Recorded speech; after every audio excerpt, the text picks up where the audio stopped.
Welcome to Finding Fulfillment. I'm Ron, holding a... Welcome to Finding Fulfillment. I'm Ron, that's Bree, and we're kind of going on our road trip trying to hit all 48 contiguous states, just documenting where we're going, showing you how we got there, some of the tips and tricks we've learned along the way.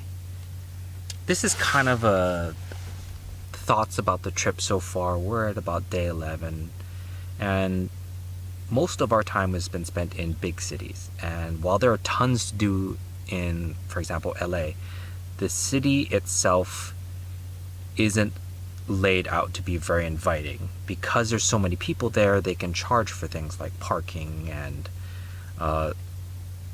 they discourage overnight stays in places. So it's not very welcoming for the RVer unless you're stealth camping. The more dense the city, the higher the wealth generation. So a lot of people will go there to earn money, but again, less inviting.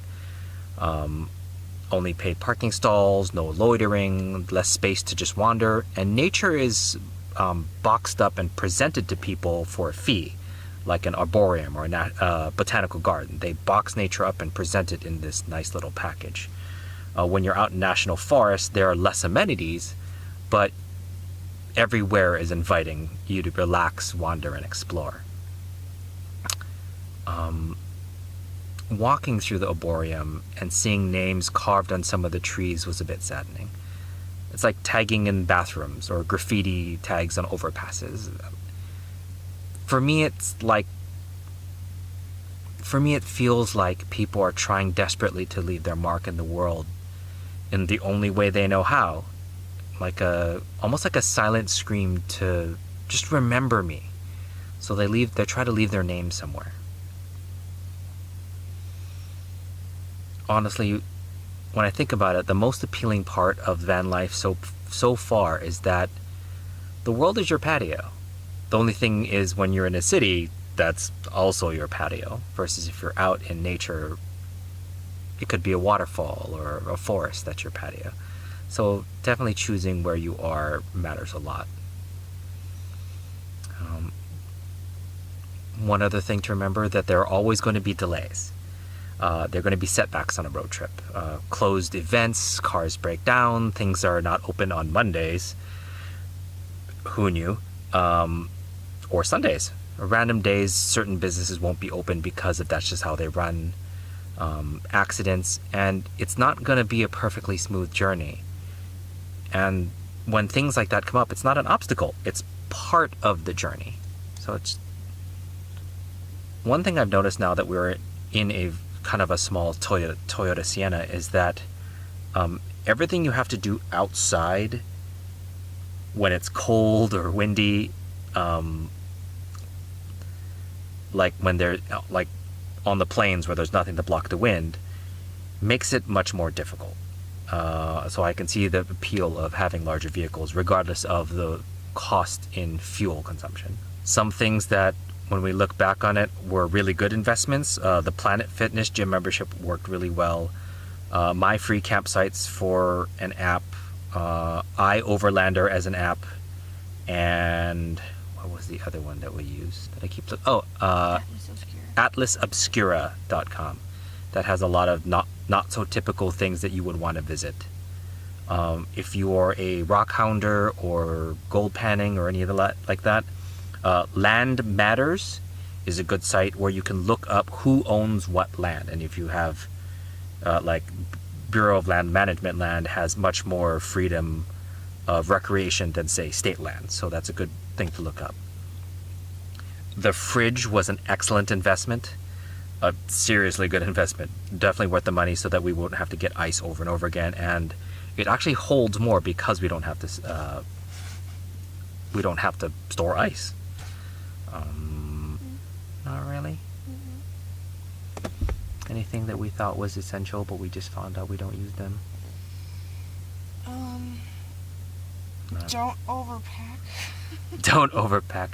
You're going to eventually start getting rid of things you realize you don't use. You're going to use the same 6, 7, 8 outfits over and over and over again, and you realize you only use like a fourth of your wardrobe.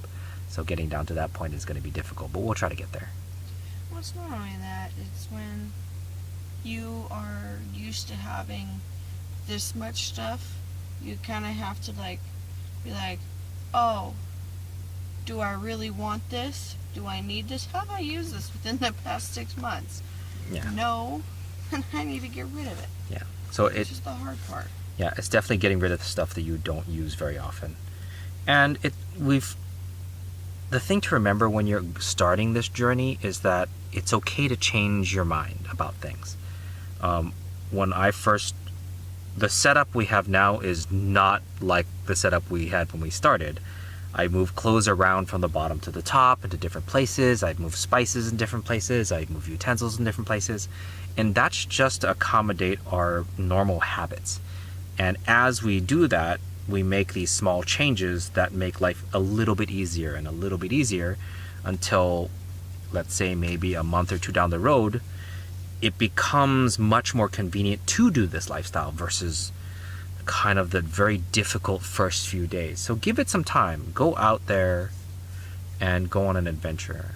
When we first started, we didn't even know that we would like this, and we would just go out hiking at Superior. You like Superior. Mm-hmm.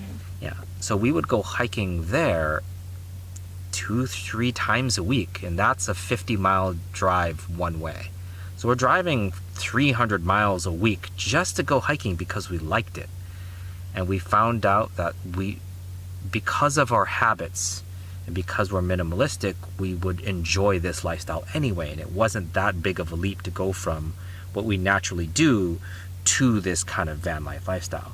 And if you someone who loves your stuff and amenities and all these other things, it will be a much more difficult transition to do something like a full-time van life. For those people, I definitely recommend more of like the short-term glamping. So get out into nature for a little bit and then go back to the comfortable life that you need. But for us, we were definitely okay with just heading out on this adventure and seeing how far we can go with it. Good. Okay, that's a lot of stuff for this one.